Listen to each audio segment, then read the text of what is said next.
Okay, so this is from Tom. It says, "Hi Damo, I'm 17 and desperate to start a band. How would you advise recruiting band members in an area with a tiny music scene?"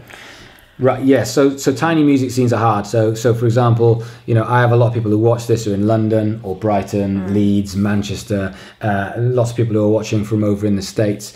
But what happens if you're from country bumpkin land and there just aren't the musicians? Yeah. And so trying to find them. So in which case, there are two bits of advice for this, because I do see this quite regularly when you live in a very small area. You might need to travel, and public transport might be your friend.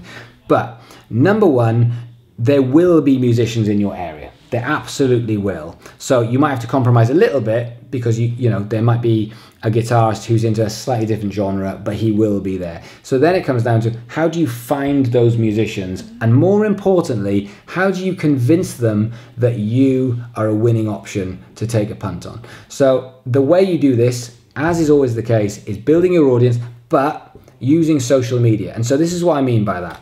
So I'm going to say Tom's a bass player. He's probably watching going, "I'm not a bass player. Why would I be a bass player?" But you are now. You are today. You are a bass player. So Tom's a bass player, and Tom starts to actually get really good at bass playing, and he starts to put his journey out there as a bass player. He starts to say, here's me playing the type of music that I like, and here's me talking about the type of music that I like, and here's me saying, "Oh, I've just bought the new Bruno Mars album or Metallica album," or whatever it is, and I absolutely love it.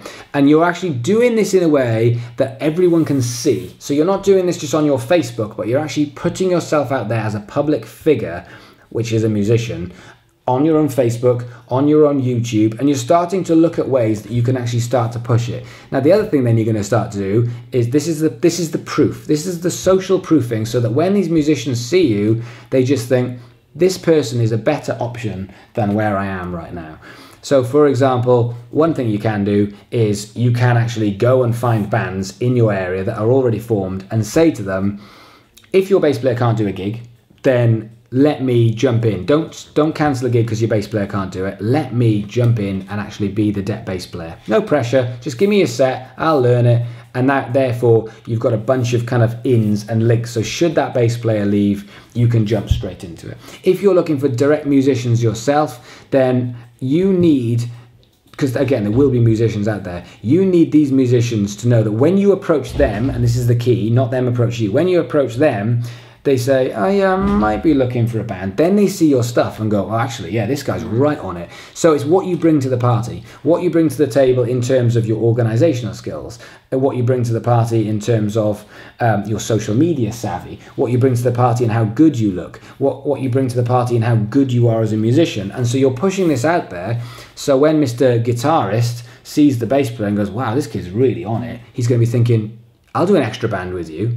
And it could be an extra band, it could already be in a band, but you could say, "Do you know what though, I want to hedge my bets because I love my band, but this bass player is really, really good. So I want to just do this on the side," and all of a sudden you're starting to pull him away and then start to build a project. And you know, musicians are very, very fickle. They're very loyal in a lot of ways because they love their bands and they love their music. However, when something is taking off, musicians will jump onto that thing as fast as they can, because musicians need to be selfish. They need to actually think about their own career. And if something looks like it's about to take off, they will want to be involved in it. So your job is to make yourself look like you're taking off, regardless whether they like it or whether they don't do it or don't like it. And you do that via social media so that they can see it and the social proof is there. And then you start actually going and looking for musicians. And the way you look for musicians is a million different ways, but I think everyone listening to this now knows the answer to this question when it comes to it.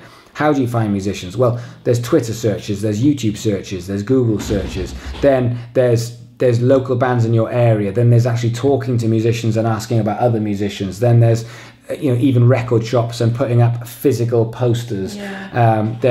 There's taking to YouTube and actually making a video and saying, "I'm a bass player, I really want to join a band, this is the music I'm into, I love it," and then boosting that video to just guitarists, drummers and singers, for example, saying, "If you want to be in a band with me, I'm great at social media, I'm a really strong bass player and this is the music I'm into. If you're interested, get in touch with me below."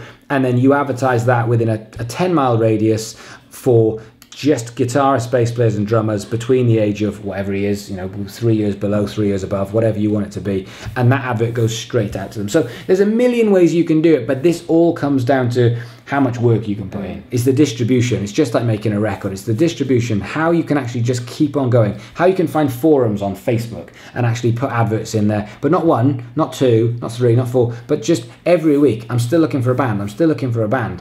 Because you might catch someone at the right time, which I think is quite important. Someone might say, I'd love to be in a band with you, it's just that I'm not around for the next 3 months. Or you might actually put that message out and someone might just say, that is, we talk about luck. That is lucky. It's not lucky. It's not lucky at all because you put the advert out, but that's lucky. My band's just broken up and I'm looking for a new project. This could be fun. It's not lucky. You put the work in and you made the decisions to make something happen. And if you do that 10 times, one of those things will feel lucky, but it's not. Also, just going off Tom's age as well, do you think that thinking about going on to a music college is a good idea, perhaps? I think so, yeah. I think that's another great idea. So there's so many great ideas that you can do. It's a creative idea. Go to your music college and actually, your local one, because there'll be local performing arts colleges, there'll be the big ones, there'll be small music colleges, there'll be open mic nights, there'll be so many things that you can just find out where musicians hang out. Do you know another thing you could do as well is, you could go and talk to one of your best, this is how I got recruited into being a musician. My best mate wanted to start a band and he was a guitarist and he was like, I don't want any bass players, I want to be in a band, I need a bass player. And he said to me, do you know what we could do? We should start a band. I was like, yeah, how cool would that be? And he was like, yeah, you couldn't be the guitarist though because I want to be the guitarist. So I was like, oh, okay, what do I do? And he said, you'd be the bass player. So I was like, okay, yeah. And he was like, but you need a bass and an amp. I was like, so I went home, like 14 years old, and I was like, for my 15th birthday, could I have a bass for my birthday? Never look back. Never look back. Been a bass player ever since. So there'll always be someone keen. Definitely. Yeah, so find these people and just say, look, take the time. We're going to learn it. We're going to find someone who can learn to play bass or learn to play drums or learn to play guitar or learn to play keyboards and put the time into teaching them. If there aren't people in the area, then train them up. Go and find someone and say, we're going to do a band, you and me. And they'll be like, okay, I'll have a go. It's another option. There's so many options. This comes down to how much work you can put in to find the right people. Cool. And that was our last question. That was the last question. Amazing. So if you have any questions, then all you have to do is take to Twitter, #AskDamo, and we'll come and find you. Or if not, just send me a message on Twitter, send me a message on Facebook, whatever it is. It can be about business, social media. Obviously, the music industry is something that I work in a lot. It doesn't matter whether it's covers bands. It doesn't matter whether it's originals music. It doesn't matter whether it's rap or hip hop or it's metal.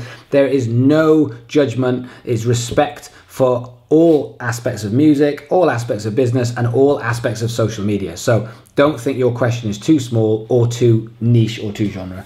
So come and hit me up. Do me a favor, subscribe to my YouTube, which is youtube.com/Damian Keys. That would be the best way that you could say thank you for me doing this content because there's no money involved. And other than that, thank you very much for watching. So we'll see you again next week.